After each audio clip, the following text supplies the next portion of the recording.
Well, thank you very much, and also thanks to the people who were actually speaking beforehand of us. So all the things that Galaxy was just pointing out is exactly, I think, as we are seeing some of the things as well. I brought together with me two of my wonderful colleagues that I can work with. One who is actually from Spain, working in Spain still, but flying around pretty much all the time. And the other one, he's actually well, you're not really a Swiss guy, right? No, I'm from the Netherlands. Yeah, all right. Yeah, well, somebody could tell when you're talking to you a little bit more. So he's the Netherlandish guy working in Switzerland or working with the Swiss a lot. And what we want to do is that we want to shed some light onto the institutional adoption that we're seeing more and more. And I don't want to be talking all the time. So Joaquín, can you please introduce yourself a little bit also to the crowd, because you're new to us, you're new to Börse Stuttgart. Can you tell a little bit about what you did before, maybe what you're doing now, and what makes you so excited to be at Börse Stuttgart Group moving forward? Right, thank you, Sven. So I spent most of my career in the digital asset space. I built what was the first regulated institutional Bitcoin custodian and OTC trading desk called Sapo, which is now a retail Bitcoin and USD wallet. We had these fancy vaults in Switzerland, in Gstaad, in a Second World War bunker. Pretty, James Bondy kind of thing. After that, I joined BitGo, which is currently the largest digital asset custodian out there, where I ran the EMEA and LATAM businesses. And only in January of this year, I moved to Börse Stuttgart Digital as the Chief Revenue Officer, where we're basically offering B2B and B2B2C brokerage, exchange, and custody solutions, everything in a very regulated way. And I guess the uniqueness of what we do, and you know it better than anyone, right, is that we are able to offer these services to brokers, to large financial institutions in a very flexible way, where we can actually face a retail client directly from a legal perspective if needed.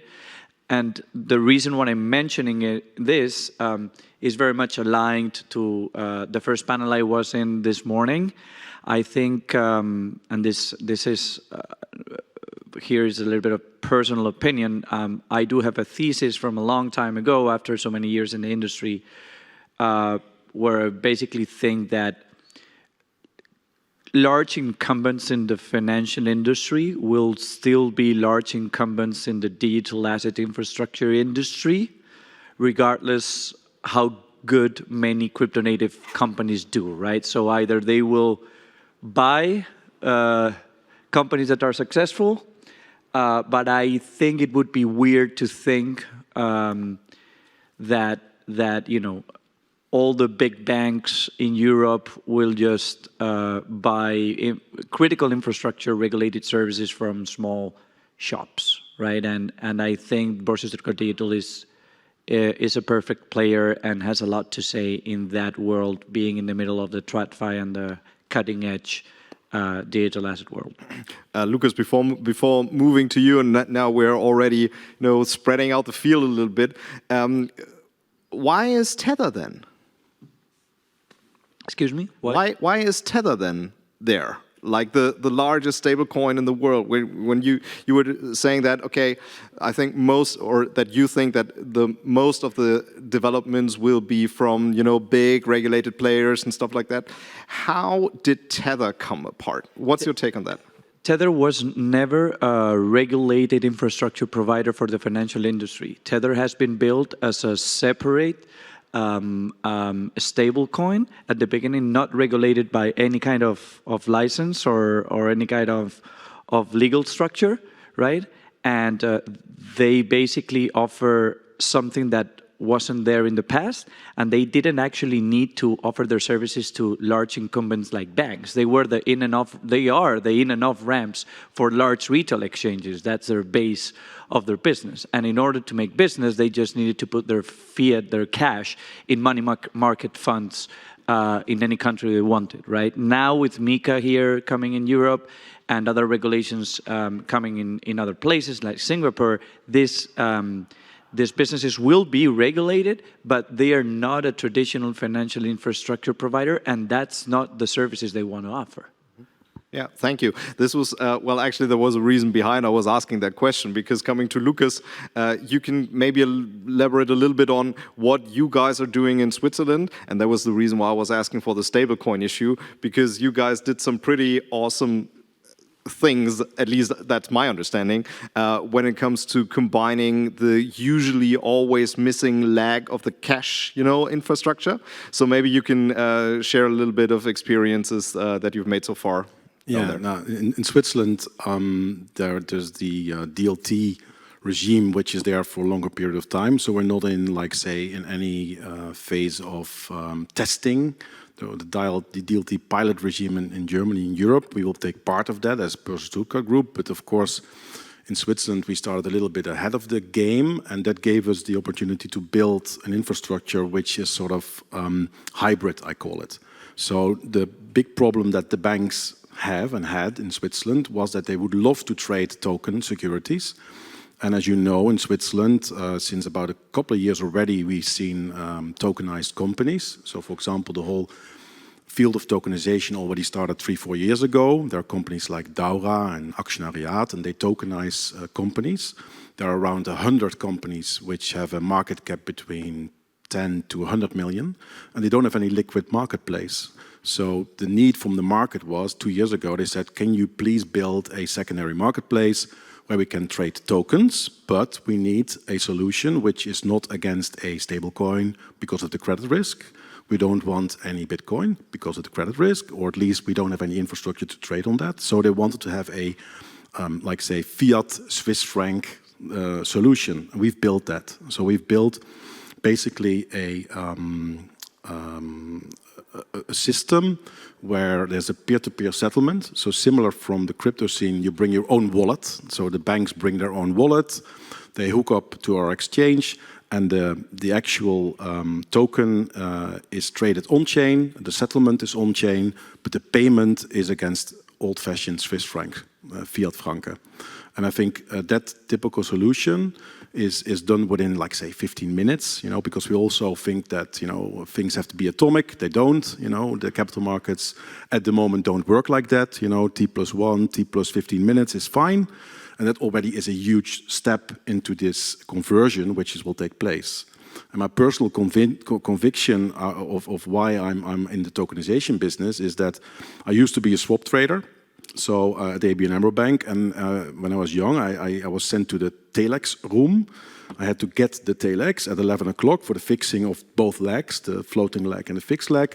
I was making my calculations, put it into a system, and then I argued with the other side because they had also done the same thing, and we couldn't agree the price, we couldn't agree the fixing. We had always the same problems. This was then coming to Excel, which is even worse than telex, because then you have different Excels giving different prices and fixings. So in the end, I was thinking, why is this happening? Why don't we agree on one standard? Why is there no one source of truth? And that's the smart token, that's a smart contract. So my belief is that the smart contracts, especially for financial products with a simplified payoff, like a swap, like a structured product, like anything asset-backed, will be ideal for tokenization. And that will, next to also these companies which you said before, who need a secondary market, they will also need a secondary market. And that's what we do. We build, for Börse Stuttgart Group, we will build the infrastructure and make the whole group DLT ready, blockchain ready. Coming from the infrastructural point of view, where is the future? Is that a private chain? Is that a public chain? Is it a combination of both? Well, that's the million-dollar question. I think I'm totally agnostic, and you should be agnostic, because wherever the flow goes, in the end, we still need banks, we still need participants that represent groups of retail clients, enable them to trade different tokens in Bitcoin and other types of products. The future will be tokenized, no doubt, but it will take time for the adoption to take place. And the adoption in my view, will come from the crypto people. So we, as Börse Stuttgart Group with Bison, etc., we already have a lot of people trading crypto. They are used to trading. They're used to having their own wallets. They're used to have a custodian. They're used to trade these products in and out. To add, token securities to that would be an easy way. And if that's on a public chain, fine. If it's on a private chain, also fine. Personally, my personal belief is public, because that's the whole idea about the blockchain. But there are some forces in Europe which have different opinions. So it's going to be in the end, to be honest, I'm totally agnostic. All right. Well, and thank you for that. Thank you for that answer, Joaquín. Coming back to you once again. So you moved from BitGo, which was a crypto native, kind of thing, to Börse Stuttgart Group, 160 years old of heritage, and very regulated infrastructure, and also technical things that had a lot of history. How were your first days? What did you experience? What was the take of you actually getting there? Do you want the real answer? Or? Yes, absolutely. We were sitting here with friends. It was definitely, I would say, a cultural clash. Again, I come from 8+ years in more, crypto native gigs where things moved pretty fast, although not as fast as we could imagine, given both businesses were highly regulated. BitGo had their, for example, custody licenses in the US, into states, in Germany too, in Switzerland, etc. But yes, definitely the structure, the way decisions were made, etc., had nothing to do with what I was used to. However, this is exactly why I joined Börse Stuttgart, right? Going back to this thesis I have, and not only I have, but that man entering the room, for example, probably has it too. I think TradFi incumbents have a lot to say still in this infrastructure world, right? So I think that cultural clash was exactly what I guess that cultural clash was exactly what I was looking for to validate my thesis and to validate the idea that I have, and also many people in the industry have, around why big banks and big brokers will want to partner with 30 years, 40 or 50 years old institutions with their money, not only on the custody side and the brokerage side. So yes, it was a clash, but I would see it as a good wanted clash, right? That makes sense. Plus, he entered the regulated space, which is a little bit more, the benefits of being regulated, as you know now. So that definitely would change your view most likely, because, FTX, and then that happened, and there's a downfall, and now slowly market getting up, but there's a need for regulated answers. Regulation, but decentral together are definitely a good match. Something I would add, and that's a good segue, at BitGo, we were in charge of the entire bankruptcy process for most of the FTX funds. So we were assigned by the US government and the people in the Bahamas, etc., to figure out how to collect the money that was left and then give it out, which has been done already a few months ago in the US. That was an experience, I would say. And of course, we could talk about it for the entire day, right? But I guess that was one of the big moments in my career where my thesis was confirmed, I would say. Well, this would be very interesting to actually dig deeper. I won't do this now, but I also don't want this panel to be so friendly, let's say. So coming back to Lucas, yeah. Why are some, not all, but why are some of the traditional financial institutions still not heavily invested on the digital asset side?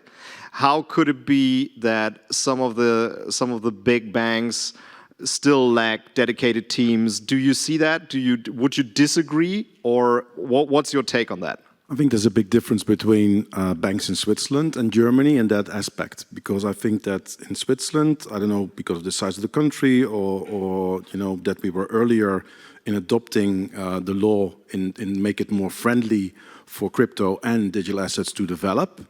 But the banks in Switzerland generally are ahead because they are already, most of them have a wallet, you know, infrastructure. They either work with one of the partners like Taurus or others to build it or to have it. Most banks do offer access to crypto. If they can't do it themselves, they have partners to do it. The level of like say 3 years ago when I was knocking on doors for proof of concepts, you know, nobody wanted to do that, and suddenly that started. But a year ago, when we almost like say when the cryptos fell down and now it moved up, and now you suddenly see over the last 3 to 4 months a huge increase in interest from banks, and not only from innovation centers or innovation hubs, but business owners. And we are all business owners. We want to make money, and we want to also create access to these currencies and to these underlyings. And that is the change of voice which comes out of, I think, from Switzerland to other parts of Europe, and definitely you know, in Europe, where we're now in the sandbox, in the DLT pilot regime, etc., you see that banks are participating, like we also as infrastructure, to the Bundesbank ECB trial or the Trigger 2-Lösung project. So there are now, it's changing though, but I must admit that opposite to, for example, Switzerland, banks seem to be a little bit slower this time, which is very rare because we in Switzerland are a bit known for our slow behavior ourselves. So, well, I might want to add on that. There is this little wer hat's erfunden? I don't know how. Well, yeah, you remember, and that was a German Swiss saying like who invented it, and that is Ricola. That was the advertisement, and I have to say that I would agree with that stance that actually Switzerland is, especially in realm when you look at the crypto adoption stuff like that, it is ahead. Joaquín, you've been working with pretty far advanced countries and companies out there. What was your most significant, and I know that's probably a hard question to answer, what was the most significant, what was the coolest thing you've done in crypto? Well,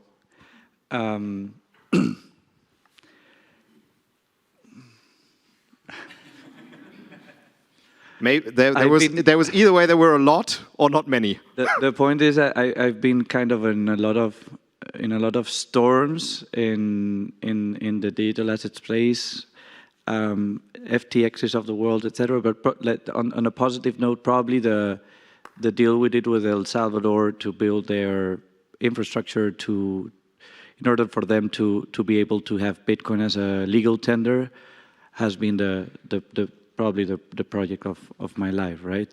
Just seeing people being able to transact in any shop, in any marketplace, everywhere across the country, opening their iPhone wallet and making, you know, seeing the thing work and even provide you with an invoice was kind of mind-blowing, especially after trying, you know, working so hard to try to figure out a way to make Bitcoin kind of accessible and you know, more